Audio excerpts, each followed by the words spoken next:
Hey guys, I got another video here. This is the Japanese Falconzord from Ninja Sentai Kakuranger. This is actually pronounced Tsubasamaru. At first I was in the habit of just calling this like, Tsubasamaru or something, but I wanted to know the real name, and I don't want to sound like an idiot trying to pronounce it, so it's Tsubasamaru. That T is silent. I did see a few episodes of the Japanese footage a little while ago. It's pretty good. That's how I was able to verify this pronunciation. And in fact, I've mostly seen Zyuranger and some episodes of Dairanger. I think VO.com does have some of the older Sentai episodes, and yeah, I think some other places have them too. But yeah. Anyway, so. With Tsubasamaru, there's really no difference with it and the Power Ranger Falconzord, only that this one does have the electronic lights and sound. It's a neat little gimmick. It really does add to the figure, but that's it. There's no color differences, no sticker changes or anything like that. On the back here, you can see it does have a speaker, a button, and a switch. And obviously the sound comes out of the speaker. The button, that's how you activate the electronics. And the switch, there's two different modes of electronics, light and sound. So for this, you can see it's up right now. So when you push the button, it does that set, and you push it down, it does that.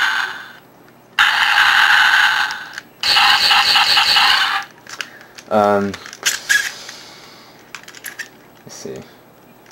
Just to kind of show you electronics here.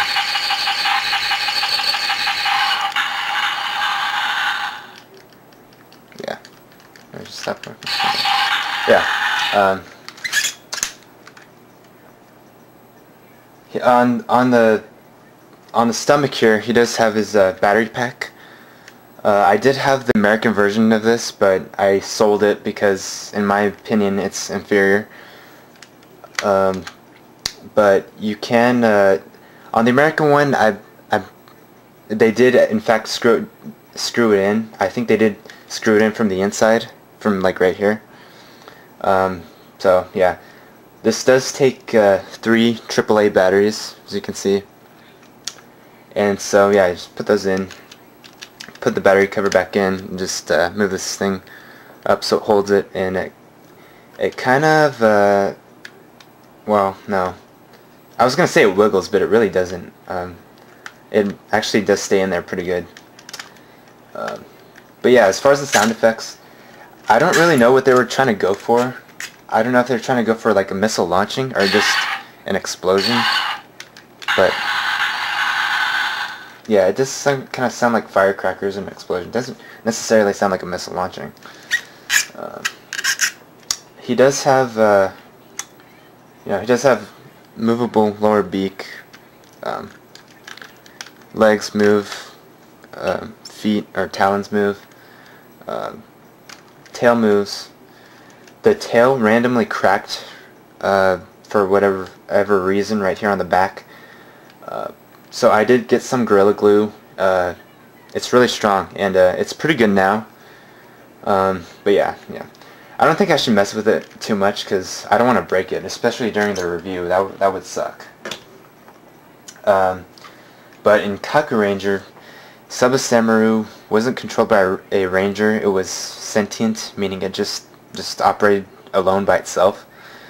In Power Rangers, the Falconzord didn't come in till like I think later on in the 3rd season. I think it was when the Alien Rangers came in, but yeah, I don't know. I didn't really like the whole Alien Rangers thing. I thought that was kind of stupid.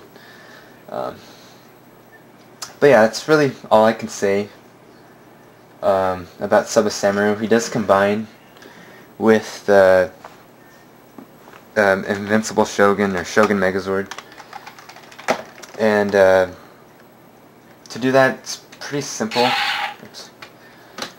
All you pretty much do is fold up the wings here, Take off arms,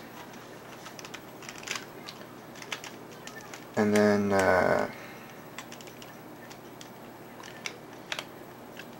you're just gonna put this on the back, and it's gonna should snap in just like that. And then he does have little pegs on the wing right here, so you can reattach his arms, and they just go right in there like that. And this is Super Muteki Shogun, and it's all Sentai. Electronics, it looks really good with the lights right there on the front.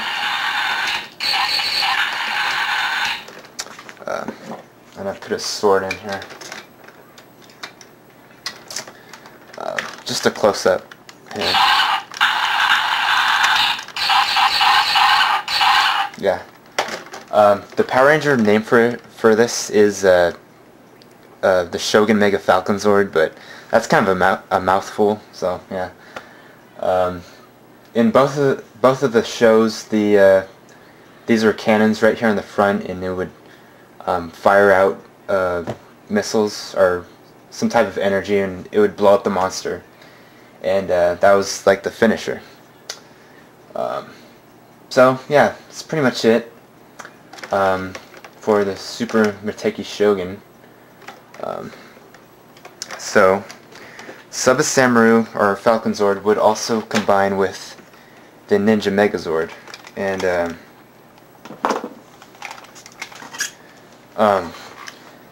what you do is, since this is the Japanese version, it does have this thing right here on the back, or not on the back, on the front. So it is actually a little bit more difficult to connect the two, because the American version didn't have this thing right there. So when you connect it, you do kind of have to force it a little bit. I'm almost wondering, I don't know if the Kakuranger Daishogun version has more of a space on the back, because this is the American version, and I don't know how that works out, but you do kind of have to push it in a little bit more. And yeah, I don't know if that's in there. It's probably good enough. It's staying in there, so that's good enough for me. But yeah, this was Super Kakuranger Daishogun, and it was also known as the Ninja Falconzord. The only thing with this though is you can't really see the electronics. You just kind of have to turn it to the side like that. Yeah. So I do actually kind of like Tsubasamaru on Muteki Shogun better, because you can see the lights on the front. I think it looks a lot cooler. But yeah, that's it. That's it for Super Kakuranger Shogun. But you know, this one still, I think it does look pretty good too. It, you know, kind of looks like an angel maybe. But so yeah, yeah, I don't know why they even bothered to take the electronics out on the Falconzord. Yeah, I don't know. It's the Japanese always make better stuff, and I can go on and on with that. But yeah, anyway, that's gonna do it for this video, and thanks for watching, guys. I appreciate it.